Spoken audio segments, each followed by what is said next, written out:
할렐루야. 함양제일교회 교회 여러분, 여러분의 삶에 주님의 크신 은총이 항상 함께하기를 소망합니다. 함께 보실 말씀은 히브리서 11장에서 13장 말씀이 되겠습니다.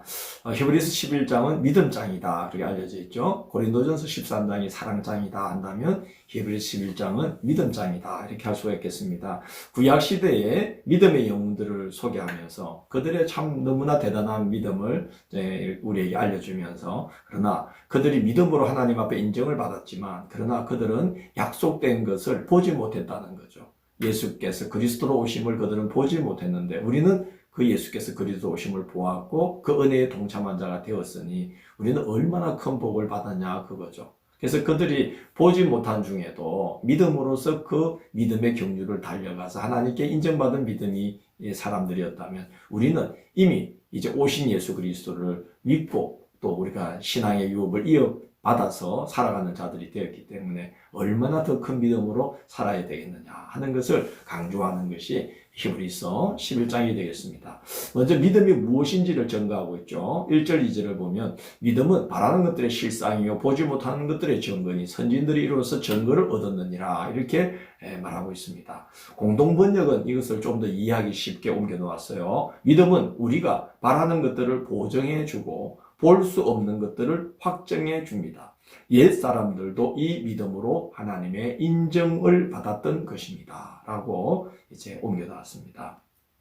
그래서 이제 11장에 나오는 믿음의 선진들은 믿음으로 하나님께 인정을 받은 자들, 그리고 이 믿음으로 바라는 것들을 이제 반드시 하나님이 들어주실 거라는 그 믿음으로 보증을 삼아서 그 믿음의 길을 달려갔고, 그리고 볼 수 없는 것을 마치 보듯이 확정되었듯이 그렇게 믿음으로 보이지도 않고 볼 수 없는 것들을 보듯이 바라보면서 달려갈 수 있게 되었던 믿음의 사람들, 그래서 하나님께 인정받은 자들이다 하는 것이죠. 3절을 보면 믿음으로 모든 세계가 하나님의 말씀으로 지은 줄을 우리가 아나니 그렇게 말합니다.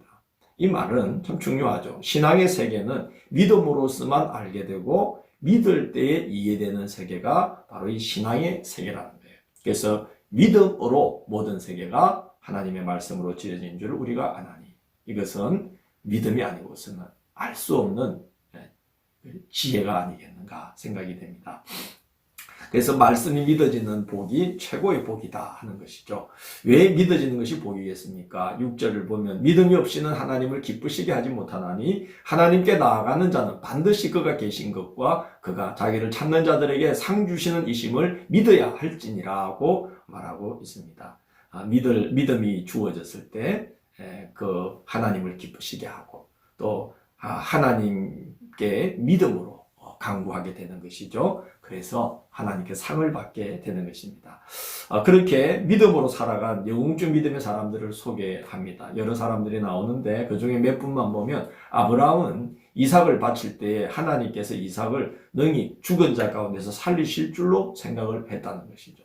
하나님의 언약이 이 아들로 말미암아 주셨는데, 이 언약을 주셨는데 이 아들이 그냥 죽게 내버려 두실 하나님이 아니라는 거죠. 그래서 내가 바치면 반드시 다시 살릴 거다. 그런 대단한 믿음을 갖고 있었다는 거죠.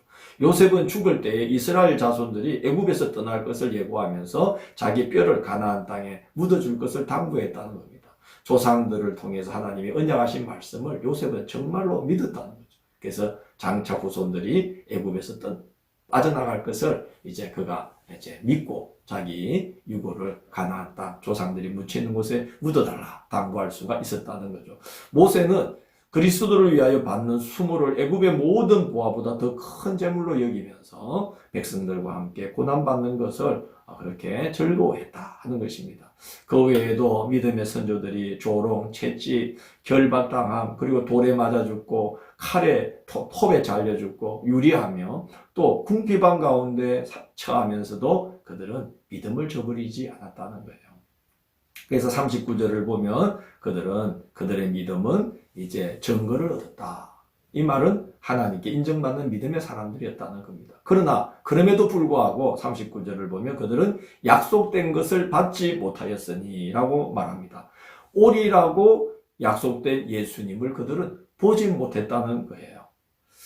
그러나 우리는 오리라고 하신 예수님이 오신 걸 보고 그 이후에 믿음의 세계가 열린 그 믿음의 세계에서 우리가 신앙의 삶을 살고 있지 않습니까? 그래서 40절을 보면 하나님이 우리를 위하여 더 좋은 것을 예비하셨은저 그렇게 말하고 있습니다.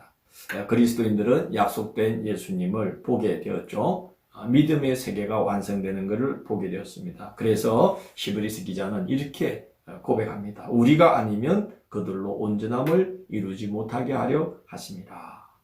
이 말은 그겁니다. 그들이 약속된 것을 받지 못했지만 오실 그분을 바라보면서 믿음으로 살았다는 거예요.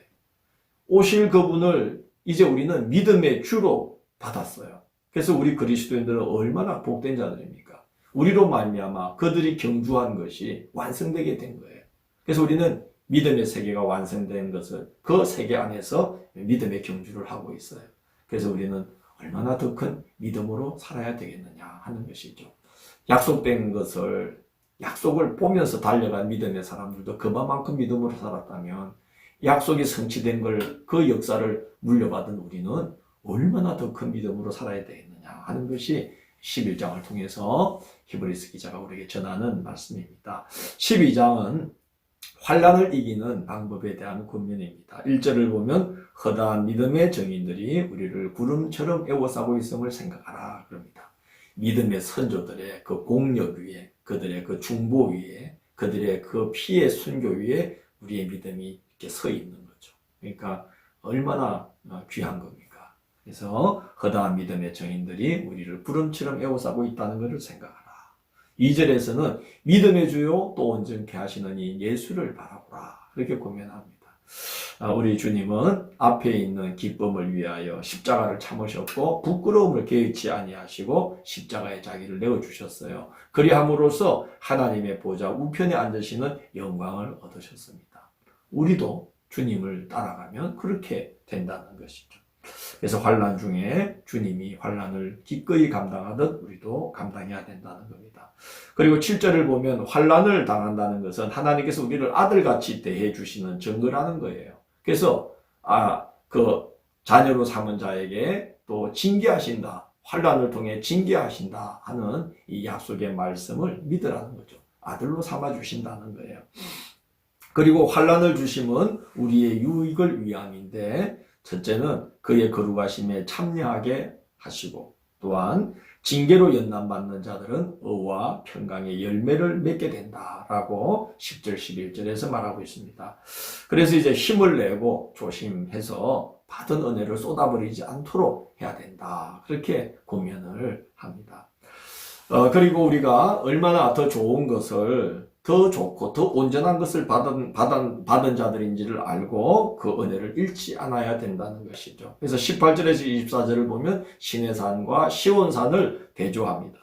시내산에서 말씀을 받을 때 그 백성들은 어둠과 공포 속에 말씀을 받았죠. 접근 불가의 상태였습니다. 근데 시온산, 이제 그건 우리 신약의 백성들을 상징하는 거죠. 시온산은 천사들과 그리고 완성된 교회가 거하는 하늘의 예루살렘을 이제 상징한다는 거죠. 우리는 그렇게 밝고 빛나고 축복된 복된 환경 속에서 이 신앙의 길을 걷고 하나님의 말씀을 받고 있다는 거예요. 그리고 아벨의 피와 예수님의 피를 대조하면서 아벨의 피는 땅에서 소리치면서 보복을 호소하지만 예수님의 피는 더 나은 것을 호소하나니 곧 화해를 이룹니다. 예수 그리스도의 피는 화해를 이룹니다. 그렇게 말합니다. 우리는 그렇게 복된 신앙의 유업을 받은 자들이라는 거죠. 그리고 28절, 29절을 보면 우리가 하나님은 소멸하는 불이시라는 것을 꼭 기억하고 그 아들의 피로 흔들리지 않는 나라를 유업으로 우리가 받았기 때문에 우리가 감사히 여기고 경건함과 두려움으로 하나님을 기쁘시게 하는 그런 삶을 살아가야 된다는 거죠. 그렇게 하지 않으면 그 큰 은혜와 유업을 받고도 하나님을 기쁘시게 믿음으로 살지 아니하면 하나님은 소멸하는 불이 되셔서 우리를 심판 가운데 던져 넣으신다 하는 것을 말하고 있습니다. 13장은 성도에 합당한 생활을 권면합니다. 형제 사랑하기를 계속하라 그렇게 말하고 손님 대접하기를 잊지 말라. 부지 중에 천사를 대접하는 자가 있다 그렇게 말을 하고 그 외에도 우리가 고난당하고 있기 때문에 함께 고난당하는 자들을 기억해야 되고 음행을 삼가고 돈에 대해서는 자족하는 마음을 가지라. 하나님께서 우리를 버리지 않고 필요를 아시고 다 채워주신다 하는 것을 믿으라는 것이죠. 그리고 교회에 당부하기를 9절을 보면 여러 가지 다른 교훈, 예를 들자면 음식에 대한 규례를 강조하는 이 율법주의처럼 은혜에서 멀어지고 은혜에서 떨어지게 만드는 것들을 조심하고, 그래서 우리는 항상 예수 그리스도로 말미암아 하나님께서 우리에게 부어주시는 그 은혜로 마음을 굳건히 하고 살아가야 된다는 거죠.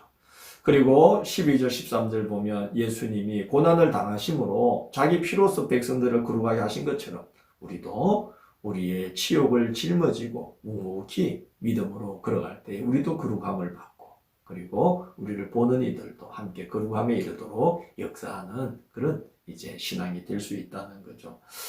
그리고 16절을 보면 선을 행하고 서로 나누어 주기를 잊지 말라. 그것은 하나님이 기뻐하는 제사다. 그렇게 이제 권면합니다. 17절 18절은 교회의 지도자들을 어떻게 대해야 되느냐 하는 데 대한 권면이에요.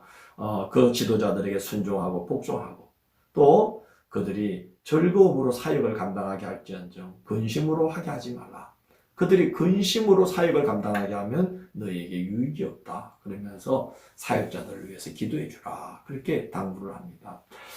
초대교회 성도들, 특별히 유대계 그리스도인들이 그 옛 전통, 그 향수에 또 이렇게 이끌려서 은혜에서 떨어지거나 뒷걸음질 치게 될 위험이 많았고, 또 박해 중에 있었습니다. 그래서 히브리서 기자는 그렇게 참 힘든 가운데 있지만 우리 예수 그리스도로 말미암아 우리에게 주신 은혜를 생각하면서 이 힘든 중에도 서로 믿음의 경주를 하고 서로를 따뜻하게 대하고 서로 섬기고 또 서로 나누어주고, 그리고 교회의 지도자들을 존중해서 혼란 중에도 교회가 질서 있게 영적 질서를 다 갖추고 진영을 갖추고 그 혼란 중에 박해 중에 이겨내도록 그렇게 서로가 한 마음이 되어서 그 위기를 넘어가기를 히브리서 기자가 이렇게 간절한 마음으로 권고하고 있는 것입니다.